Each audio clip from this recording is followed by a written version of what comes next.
السلام عليكم. لا تنسوا الإعجاب بالفيديو والاشتراك في القناة تشجيعا لنا لنستمر بنشر المزيد إن شاء الله. Bien, salam alaikum. Comme l'on la question 13, on pose z sous la forme algébrique, dit là, x plus y, bah x, y des réels. Alors, la condition va être équivalente à racine x carré plus y carré est égal à 2x. Donc, on va simplifier. On aura le 2x. Ceci est équivalent à dire donc, oui, racine x carré plus y carré est égal à 2x. Alors, لاحظوا معايا بأن x reçu compte positif, donc غادي نرفع au carré. اش غيبقى لي الا اختزلت دونك x positif et soit y est égal à racine 3x ou bien y est également à racine 3x. غادي نمثل هاد les ensembles هادو ce sont deux droites, d'accord, deux droites linéaires تيمروا من l'origine اصل المعلم. Donc la première droite est y égale à racine 3x, voilà. La deuxième droite هي اللي كدوز من 1 moins racine 3, mais avec à condition que x soit positif. Donc on va en mettre donc la partie négative, donc la réponse c'est deux demi-droites. Oui, l'union de demi-droites. Voilà, on passe à la question 14. Dans la question 14, alors l'équation E est équivalente à sinus x plus x moins 1 est égal à 0. Donc soit la fonction f définie par sinus x plus x moins 1. Donc l'équation f est continue et dérivable, bien sûr, c'est la somme de fonctions dérivables. Et surtout sur l'intervalle 0 puis sur 6. D'accord, et on a quel que soit x appartenant à cet intervalle, f' c'est cosinus de x plus 1, qui est positif car cosinus est compris entre moins 1 et 1. D'accord. On a même strict positif car x appartient à 0 pi sur 6.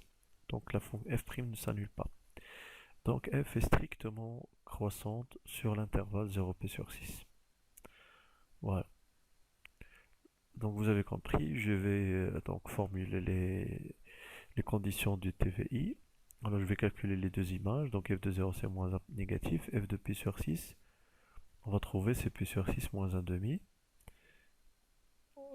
En unifiant le dénominateur, on va trouver que c'est un nombre positif car pi est supérieur strictement à 3.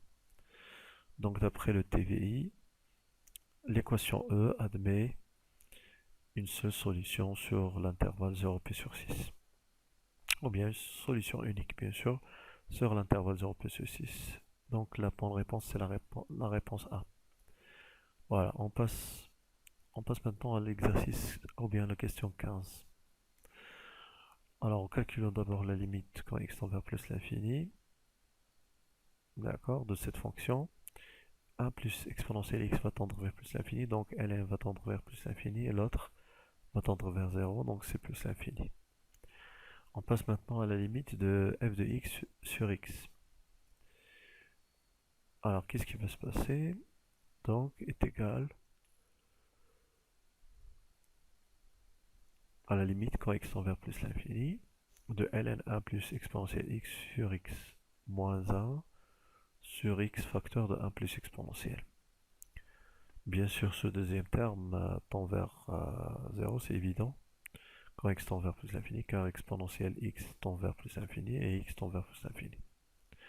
Il nous reste donc le premier terme. Alors, en utilisant la règle de l'hôpital, bien sûr, on a la forme déterminée, c'est plus l'infini sur plus l'infini. On va dériver et on va trouver exponentielle x sur 1 plus exponentielle x. Alors, en divisant le numérateur dénominateur par exponentielle x, on va obtenir 1 sur exponentielle x plus 1. Alors 1 sur exponentielle x va tendre vers 0, donc la limite c'est 1. Voilà. La limite c'est 1, elle est différente de 0, donc je vais la poser comme 1. Et finalement, je vais calculer maintenant f de x moins ax, c'est-à-dire moins x. C'est la limite de ln, oui, voilà, moins x. Alors dans ln, je vais factoriser à l'intérieur par exponentielle x. Ensuite, je vais décomposer ln donc sous la forme de somme. Ln de exponentielle x n'est que x. X va être simplifié avec x. Et finalement, donc, je vais trouver 0 dans la limite. Voilà, c'est b. Et je viens de construire une asymptote. C'est-à-dire la réponse, c'est que CF admet une asymptote oblique. CF admet une asymptote oblique d'équation y égale à x.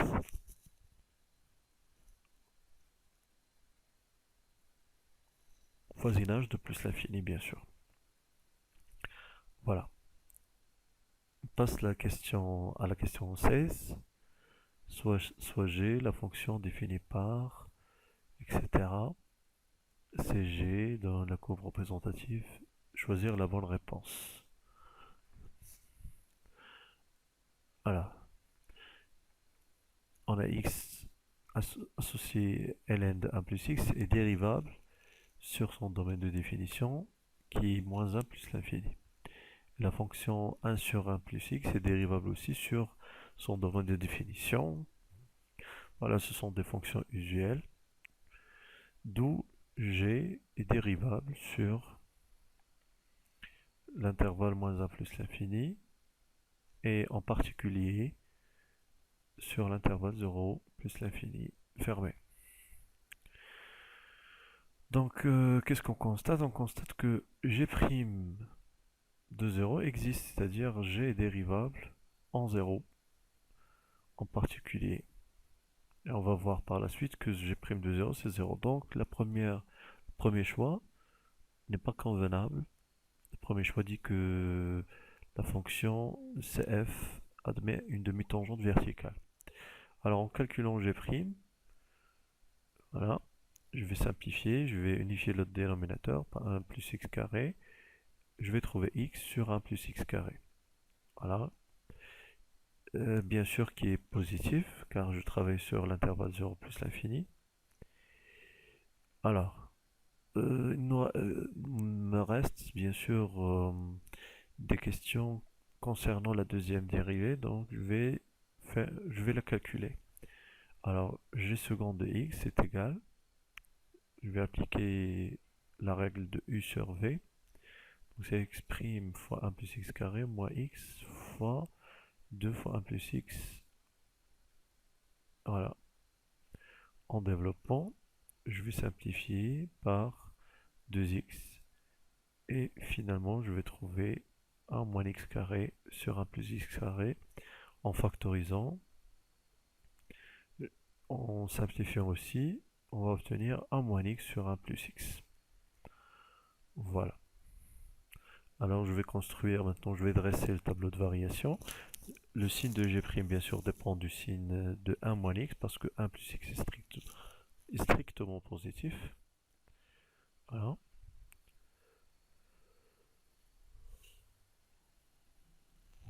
Donc g second de x s'annule en 1. Donc 1 moins x, voilà, le signe de a, signe contraire de a. Donc il est convexe, un point d'inflexion est concave. Point d'inflexion est de coordonnées 1, g de a. D'accord. Donc la bonne réponse c'est que CG admet un point d'inflexion. Alors maintenant on passe à la question 17. Puisque AN est croissante et majorée, donc AN est convergente. On va poser L sa limite.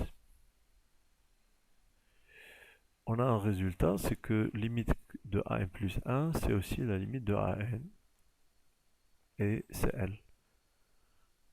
Donc par passage à la limite, dans la relation de récurrence, on va trouver par le passage de n vers plus l'infini, donc L est égal à 2z plus 3 sur L plus 2. Voilà. En simplifiant, je vais trouver que L soit racine 3 ou moins racine 3. Alors puisque AN est croissante, on a A0 est égal à 1 et AN est croissante, donc ne va pas tendre vers moins racine 3, donc il va tendre vers racine de 3, et la limite c'est racine de 3. Voilà, passons maintenant à la question 18. On a Sn, la somme, donc on va poser la fonction suivante, quel que soit x appartenant à R, f' de x. Je vais le calculer par deux manières différentes. D'une part, c'est n facteur x plus 1' fois x plus 1 à la puissance n moins 1. Et en utilisant le binôme de Newton, pardon, donc la dérivée, c'est la dérivée de sigma de k allant de 0 jusqu'à n de ckn x à la puissance k 1 à la puissance n moins k, c'est 1, donc tout prime. En dérivant membre par membre, je vais trouver par rapport à x bien sûr, k facteur, voilà, k moins 1. Alors vous remarquez, j'ai commencé ici par 0, pourquoi? Parce que pour k égale à 0, donc le premier terme s'annule, donc la somme va commencer de 1. Donc d'une part, f' de 1, en le calculant avec 1, c'est quoi? C'est n facteur de 2 à la puissance n-1, en remplaçant x bien sûr par 1. Et d'une autre part, c'est sigma de k allant de 1 jusqu'à n, de k, ckn, pardon. C'est la somme qu'on a, donc c'est Sn. Voilà. Donc cette somme est égale à n fois 2 à la puissance n-1, c'est la première réponse. Voilà. Et on passe à la question 19.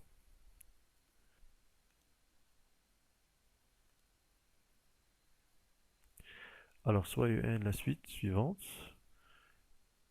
telle que un, c'est le nombre des habitants du globe. Bien sûr, après n années. À partir de cette année, ou bien de l'an actuel, oui. Et U0, c'est le nombre d'habitants cette année.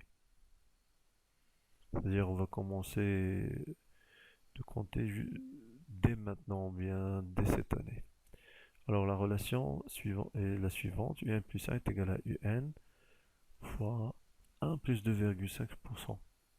C'est-à-dire, un plus 1 est égal à un fois 1,025. Donc, un est une suite géométrique de raison 1,025. C'est-à-dire, son terme général est un est égal à U0 fois 1,05 à la puissance n. Alors, cherchons le grand N tel que U de grand N, c'est-à-dire va être supérieur ou égal, donc à partir de lui, on va atteindre le double, c'est-à-dire supérieur ou égal à 2 fois U0. En simplifiant par U0, pourquoi? Parce que U0 est strictement positif. C'est le nombre d'habitants, bien sûr. Maintenant,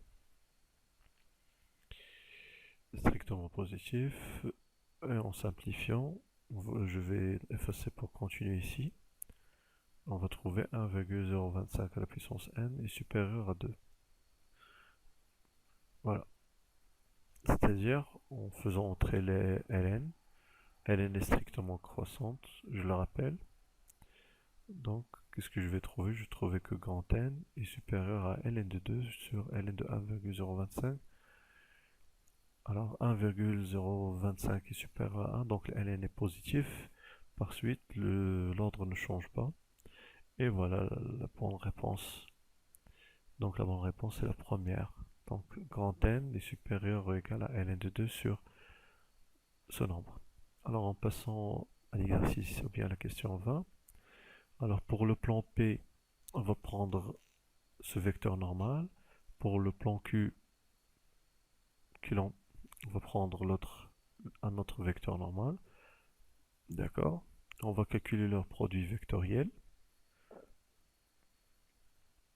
D'accord. Alors, comment j'ai obtenu les vecteurs normaux? Je l'ai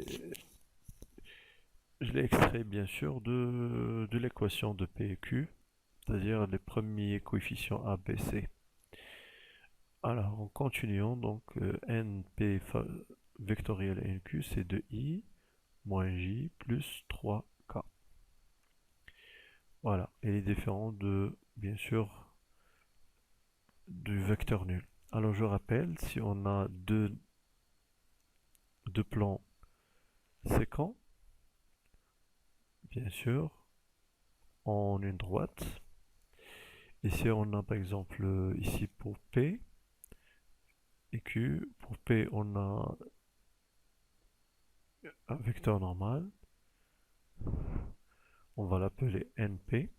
Et pour Q, aussi un vecteur normal, NQ. Alors, vous remarquez, bien sûr, l'illustration est très bien. Donc, NP vectoriel NQ, c'est un vecteur directeur de D. C'est un résultat acquis dans la classe. D'accord? Donc, par conséquent, on constate que le vecteur 2, moins 1, 3 est un vecteur directeur de l'intersection. Et la bonne réponse est l'avant-dernière, la troisième. Alors, on passe à l'autre question. La question 21. Alors, f de x est égal à x à la puissance x. Je vais l'écrire dans sa vraie écriture, sa vraie forme. C'est exponentielle x ln x. En dérivant, on va trouver, bien sûr, 1 plus ln x, le tout fois exponentielle x ln x. Alors, je vais résoudre cette inéquation. 1 plus ln de x est supérieur à 0. Si seulement si, bien sûr, x va être supérieur à 1 sur e. Donc je vais dresser maintenant le tableau de variation. Attention, je peux éliminer dès maintenant des réponses, par exemple la première réponse. Voilà. Donc je vais calculer f' de 1 sur e, c'est 0. Donc la deuxième réponse est fausse. Parce que ici le coefficient directeur n'est pas 1, c'est 0. F est croissante sur n, non. F n'est pas croissante parce que 1 plus ln de x peut changer de signe. Et c'est ce qu'on va voir maintenant. Donc ici, en prenant f' de x, 0 plus l'infini. Voilà. Attention, ici, pardon, j'ai oublié de mettre la barre, voilà, ici dans 0, parce que f' et f ne sont pas définis en 0. Et bien sûr, f admet un minimum local en 1 sur e, c'est la bonne réponse, c'est la dernière. Alors passons à l'inéquation, cosinus x plus sinus y est supérieur à 2. Alors si on prend x est égal à 2k pi, y est égal à pi sur 2 plus 2k prime pi, avec k et k prime sont des nombres entiers, on remarque que la somme va être égale à 2 exactement. C'est-à-dire, ces couples vérifient l'équation, donc on aura une infinité de solutions. Voilà. Passons maintenant à la question 23. Alors 3x carré plus, en factorisant bien sûr, avec x. Alors dans z, bien sûr, 11. Les décompositions possibles pour 11 sont 11 fois 1, 1 fois 11, moins 11 fois moins 1, et moins 1 fois moins 11. D'accord? Pourquoi ceci? Parce que 11 est un nombre premier.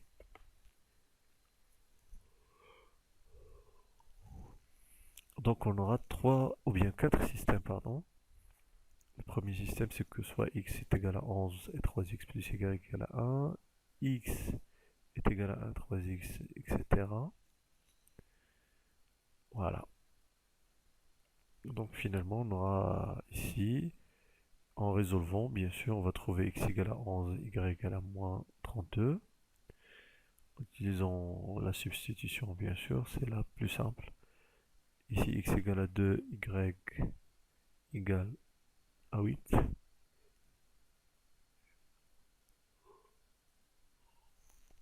Et ainsi de suite.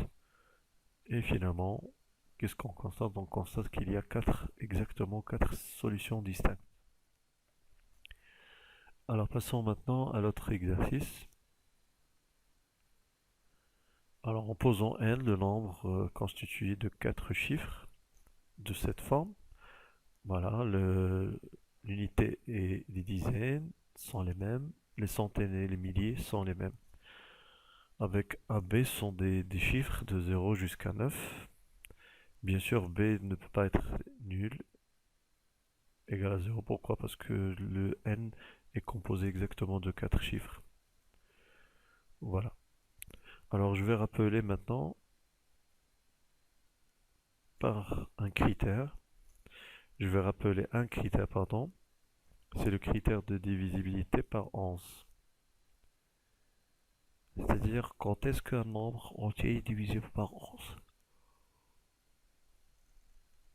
Tout simplement si la somme des chiffres du rang pair soustraite de la somme des chiffres du rang impair,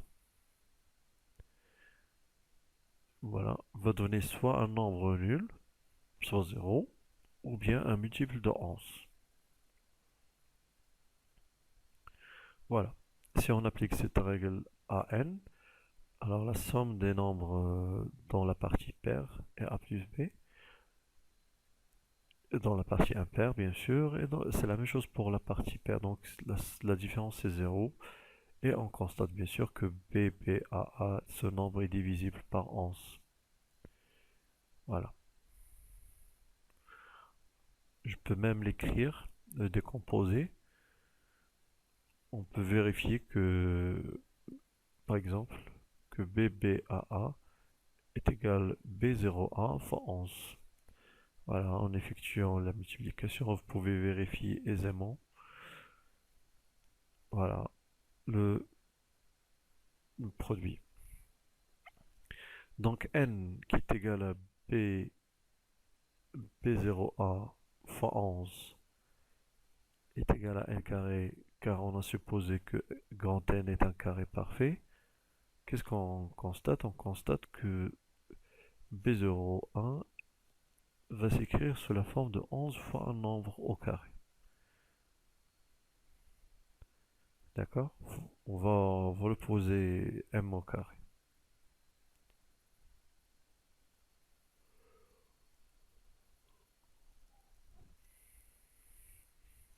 Donc, 11, puisque 11 est premier, il va figurer dans la décomposition de B0A. Donc B0A est divisible par 11 et bien sûr il vérifie le critère de divisibilité par 11. Étant divisible par 11, il vérifie le critère de divisibilité. En appliquant ce critère, il en résulte que, voilà, si on somme a plus b et on soustrait 0, bien sûr, on va trouver tout simplement la somme de a plus b qui est soit nulle, voilà, ou bien multiple de 11. Voilà, on va terminer. Qu'est-ce que ça veut dire a plus b, donc nul, ou bien a plus b est multiple de 11? C'est-à-dire, il s'écrit sous la forme de k fois 11.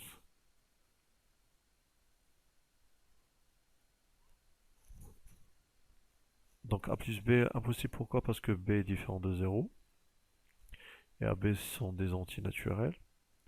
Pour l'autre, alors A et B sont compris entre 0 et 9, donc leur somme est comprise entre 0 et 18. Par conséquent, le K est compris entre 0 et 1, c'est-à-dire K soit égal à 0, soit égal à 1. Pour K égale à 0, c'est impossible, on va trouver que la somme est égale à 0. Donc A plus B est égal à 11 fois 1, c'est 11. Donc leur somme, c'est 11. Donc on a répondu la question. La bonne réponse, c'est la troisième réponse. Voilà. Alors maintenant, c'est un bonus. On va chercher le grand N. qui va vérifier ces relations. Alors d'une part, on a grand N, c'est BBAA, et B0A, donc c'est un nombre qui est multiple de 11, qui s'écrit exactement sous la forme de 11 fois M au carré. On va poser M au carré, c'est XY. Donc 100 fois B plus A est égal à 11 facteur de A, 10x plus Y. Voilà. En développant, qu'est-ce que je vais trouver?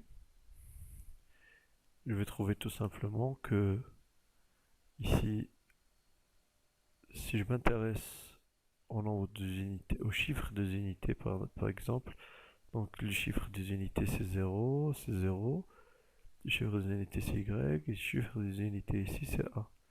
Alors qu'est-ce qu'on constate? On constate que Y est égal à A. Voilà.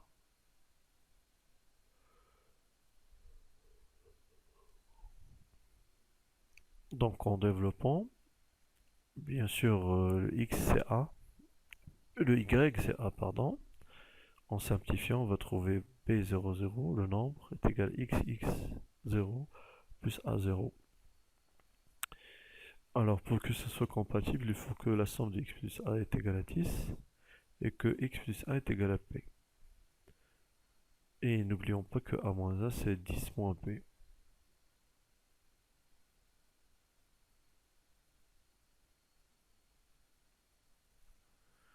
Alors, on va établir des relations. Alors on va lister les cas possibles. Donc pour grand X, les cas possibles sont de 0 jusqu'à 9. Pour Y, eh bien, je vais remplir d'abord le B, puis B. Puis B c'est X plus 1. Donc je vais ajouter 1 à la première ligne. Alors pour 10, donc le dernier cas est impossible, parce que B ne peut pas être égal à 10. Maintenant, je vais remplir le A. Oui. Ici, donc de la même façon, donc c'est 11 moins B. Voilà. Pour le Y c'est A, tout simplement. Non, ici, pardon, Y c'est A. Je vais rectifier. Donc, pardon. Donc c'est ici, ça, donc c'est X. C'est A, c'est pas X. Donc c'est 9, 8, 3.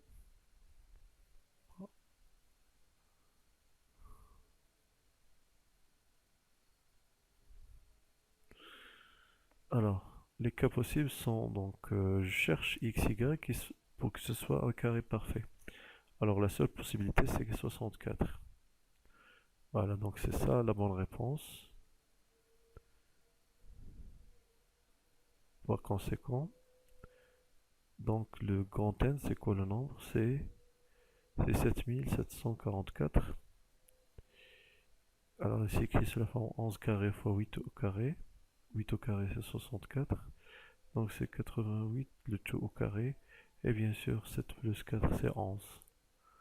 Voilà, on a trouvé la bonne solution. Alors passons à l'exercice ou bien la question 25. Alors, pour 2 à la puissance 0, oui, on va calculer les différents restes, pardon. 0 à la puissance 2 à la puissance 0, 2 à la puissance 1, 2 à la puissance 4, et finalement 2 à la puissance 3. Oui, je rappelle que ces modulos, ces écritures, ne sont que les restes de division par 7. Je parle de la division euclidienne, bien sûr. Alors, qu'est-ce qu'on remarque ici? On remarque ici, au-delà de 2 à la puissance 3, ou bien 2 à la puissance 2, donc on aura une répétition. Alors, 2019 divisé par 3, on va trouver comme reste c'est 0. D'accord? Donc 2 à la puissance 2019, c'est 2 à la puissance 3 fois 673, et il est congru à 1 modulo 7. D'accord, donc je vais noter juste la réponse ici. 2 à la puissance 2019 est congru à 1 modulo 7. La même chose pour 3 à la puissance 2019. Je vais commencer par 3 à la puissance 0. Je vais calculer le reste de division. D'accord, je rappelle que si le nombre est inférieur au diviseur, donc c'est le reste c'est lui-même, bien sûr. Alors 3 à la puissance 6, 3 à la puissance 4, pardon. Donc c'est les congru à 4 modulo 7. Et 3 à la puissance 5, c'est 3 fois 4, c'est 12. Alors la division euclidienne de 12 par 7, c'est quoi? C'est 5. Donc on remarque aussi qu'au-delà de 3 à la puissance 5, on aura une répétition. Donc on va prendre 2019, on va diviser sur 6. Alors, qu'est-ce qu'on va trouver? On va trouver comme reste 3, c'est-à-dire 3 à la puissance 2019 est égal à 3 à la puissance 3. C'est pas égal, pardon, c'est congru. Voilà, le congru à 6 modulo 7. On passe à 4. 4, on peut la décomposer, c'est 2 à la puissance 2 fois à la puissance 2019, c'est 2 à la puissance 2019 à la puissance 2.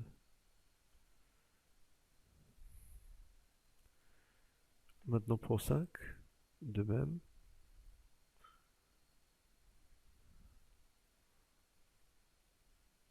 Alors, qu'est-ce qu'on va faire? On va prendre aussi 5 à la puissance 0 est égal à 1, il est congru à 1, 5 à la puissance 1. Donc il est congru à 1, 5 à la puissance 2 c'est 25. 25 il est congru à quoi? À 4, bien sûr. Donc 5 à la puissance 3 est congru à 6, 5 à la puissance 4 à 2, 5 à la puissance 5 est congru à 10, qui est congru à 3, et 5 à la puissance, donc ici, 5 à la puissance 6, on obtient 1.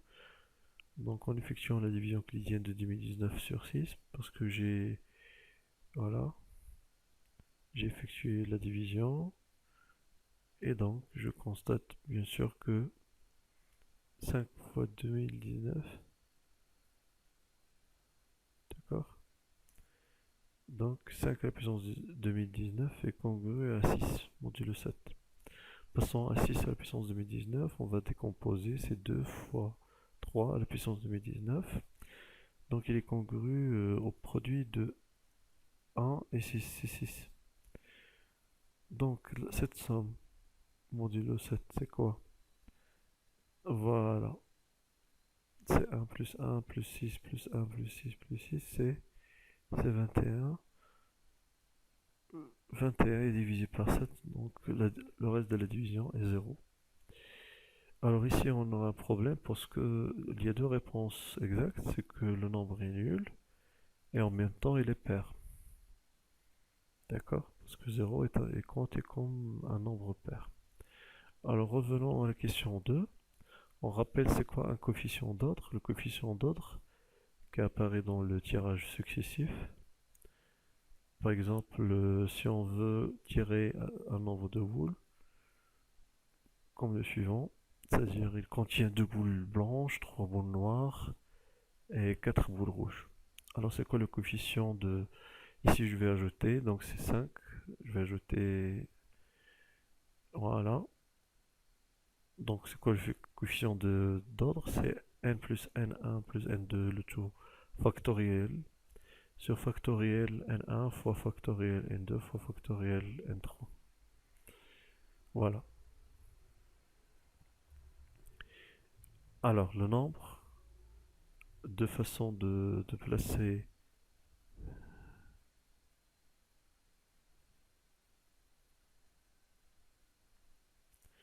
Alors, dans notre cas,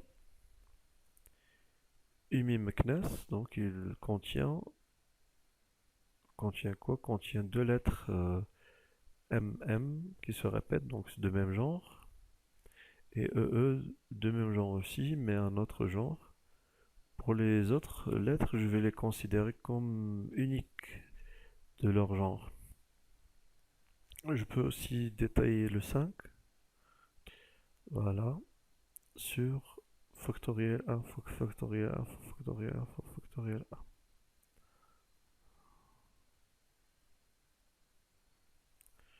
Donc finalement, la réponse c'est factoriel 9 sur factoriel 2 fois factoriel 2.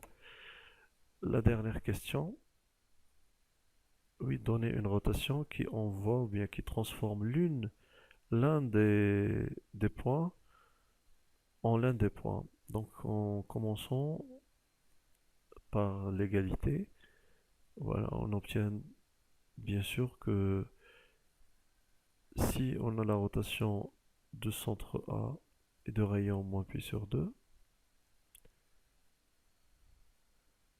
alors par cette rotation on aura l'image de B est égale à C. Et on a satisfait la condition. تنشكركم على التتبع ديالكم وإلى اللقاء في فيديو مقبل بحول الله وشكرا جزيلا والسلام عليكم. إن أعجبك الفيديو لا تنسى الإعجاب والاشتراك في القناة.